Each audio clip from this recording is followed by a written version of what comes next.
Ole hei sap theira ane ta tang hian bulan chanila chin rang sawa hi luikam om thin ani a varal thi hi savawang tak mai ani boka abu le atui te kan han chop chuak don ni a varal thi pe chu no pakhat lo keu to a rei tak om chi ani lo wangin tha lak zok zok ne kalsan le mai ni chumi ma chon hei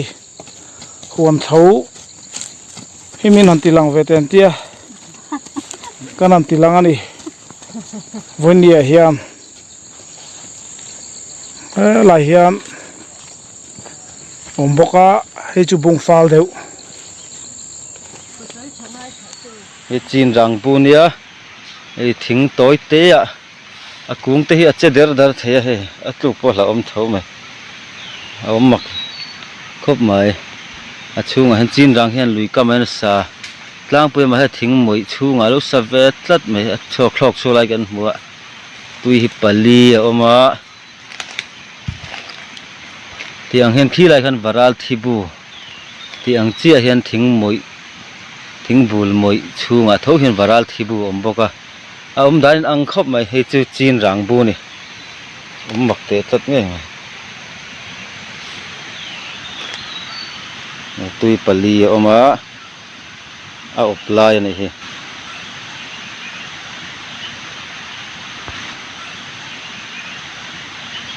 ale varal thi asawa hi kan mu thei ngemo abu la mulo tan hei mu thein kan la don ani atui oplai ania mizoram hin varal thi wang em to a hantile mila wang sa sawawang takhinia sawamoi em mai ama hi abuang uk ania sen nal em sen no nal em na amul hin kapa a hnuai lama hian ama taksa hnuai lama hian avar chial te pon akap ve thowa chon hei helai thing moi bul chunga hian abu oma akorong chunga hian tikhian tui top mai ni varal thibu he savaming hi akomon lo ve khop mai selo te point omang he abu kan endon ni atui oma he varal thibu ania o hei lo keu to ni hi no pakhat a keu meka ku ala kun tlata a tho fe ni a tho ve fei pani hi la keu do na nakina apuin ti hian a keu na a tui henga hi apona pai chuaka nga apui pani hi ala op keu do na voin jun ni som ni le pakhat ania voin ni hian jing la malania jing dar le chan vel tu chuan voin ni chuna keu zo man arin oma ti hian savamoi em mai sawawang si kha pathumin a bel don ani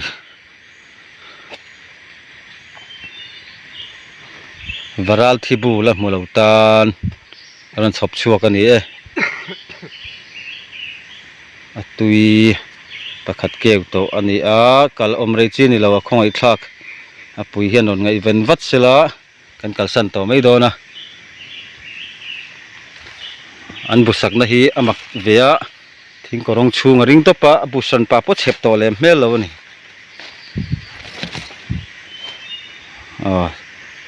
khan do to som khani le phot mai sela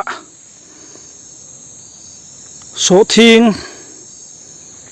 mun a hian so thing hi mitam takin an ching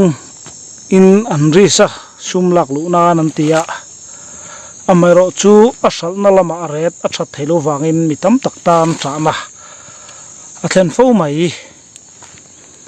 kan channel viewer te subscriber te kan video min ngai lu sak thin tu te chunga lom thu kan an soi le mola comment lama khan a tong kam du tui vak lo te pokha anom thina tiang ang ti ching hi chu mi ngai thu om tak khian ni deu zealand tia chan tlak a pokan ngai chi lo deu thina ni khati jong kha ni le phot mai sela kan video min thir sak tu te zong chunga lom thu kan han soinon le mol ani